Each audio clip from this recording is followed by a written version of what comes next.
সংস্কৃত এক second please, সংস্কৃতের অধ্যাপক রয়েছেন রাকেশ বাবু। আমার একটাই প্রশ্ন, সরস্বতী পুজো যেটা সমস্ত এতদিন পর্যন্ত এখানে কোনো বিভেদ হয়নি, কোনো বিভাজন হয়নি, একসঙ্গে আমরা সরস্বতী পুজোটাকে করে এসেছি, এখনো পর্যন্ত কলকাতা শহরের বড় বড় কলেজগুলোতে এভাবেই হয়ে আসছে, এভাবেই হয়ে আসছে।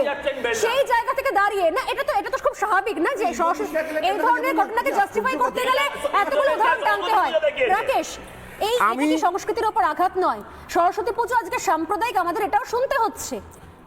সরস্বতী পুজো সাম্প্রদায়িক যারা বলছে তারাই আবার বড় গলা করে এই কথাটাও বলছে বহুত্ববাদের দেশ। এখন প্রশ্ন হচ্ছে যে বহুত্ববাদ, এক মিনিট প্লিজ, আমি আপনাকে বলিনি, ব্যক্তিগতভাবে বলিনি, আপনাকে ব্যক্তিগতভাবে বলিনি, না না এইটা আপনাকে ব্যক্তিগতভাবে বলিনি, আপনি ব্যক্তিগত নেবেন না বিষয়টা। বিষয়টা হচ্ছে যারা বলছে বহুত্ববাদ, বাকিদের অডিও ডাউন করে রাকেশ অডিও দাও। রাকেশ একজন বলছেন, যিনি বলছেন বহুত্ববাদ, তিনি বলছেন আবার যে এটা সাম্প্রদায়িক।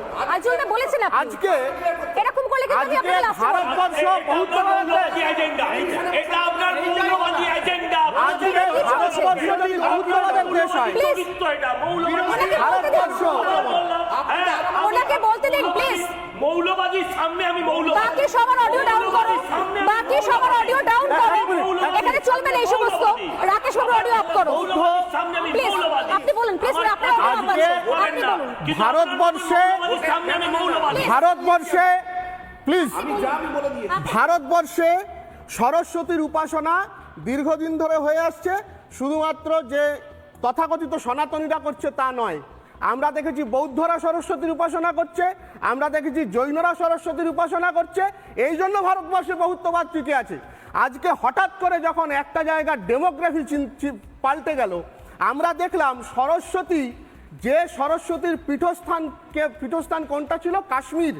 কাশ্মীরে সারদা বা সারদা পীঠ বা সরস্বতী পীঠ, সেখান থেকে সরস্বতীকে শঙ্করাচার্য নিয়ে গেলেন শৃঙ্গেরিতে, উত্তর এবং দক্ষিণের মেলবন্ধন ঘটালেন। সেই কাশ্মীর থেকে, সারদা পীঠ থেকে সরস্বতী মূর্তি এবং সরস্বতী মন্দির ভেঙে ফেলা হলো। আজকে আমরা দেখছি পশ্চিমবঙ্গেও একই জিনিস চলছে। এইটা হচ্ছে ভারতীয় বহুত্ববাদ বর্তমানে।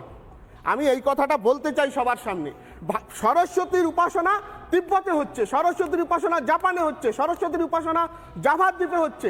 এমনকি লেনিনগ্রাড, সেখানকার মিউজিয়ামেও সরস্বতীর মূর্তি সংরক্ষণ করে রাখা হয়েছে, যারা so called atheist country, atheist nation. আর আমার রাজ্যে আজকে দাঁড়িয়ে সরস্বতীর অপমান কোথায় হচ্ছে? একটি ছেলে, সে এসে তার যাকে বলে তিন কুলের কোনো ঠিক নেই, সেই ছেলেটি এসে স্কুলের প্রধান শিক্ষককে বলছেন আপনাকে 24 ঘন্টার মধ্যে ট্রান্সফার করে দেবো। এই লোকগুলি বিদ্যার বিরোধী। ওর সঙ্গে আরো কয়েকজন রয়েছে, ও একার মানে ভিডিওটা ভাইরাল হয়েছে, কিন্তু ওর সঙ্গে আরো কয়েকজন রয়েছে। আপনি প্লিজ শেষ করুন। এবং আমি বলছি, আমি একটা কথা বলে শেষ করব। যারা সরস্বতী, আরো অনেকে আছে যারা এই সরস্বতী পূজার বিরোধিতা করছে, যারা প্রধান শিক্ষককে বলছে যে আমরা আপনাকে 24 ঘন্টার মধ্যে ট্রান্সফার করিয়ে দেব, তারা কার বিরোধিতা করছে? সরস্বতীর বিরোধিতা করছে। কারণ সরস্বতী বিদ্যার দেবী, শিল্পকলার দেবী। তারা চায় না বিদ্যার প্রসার হোক, তারা চায় না শিল্পকলার প্রসার হোক। তাদের কাছে শিল্প মানে বোম বন্দুক, তাদের কাছে বিদ্যা মানে না। তাদের তাহলে বলতে কি তারা চায় আসলে সব জায়গাতে এরকম বেআইনি খারিজি মাদ্রাসা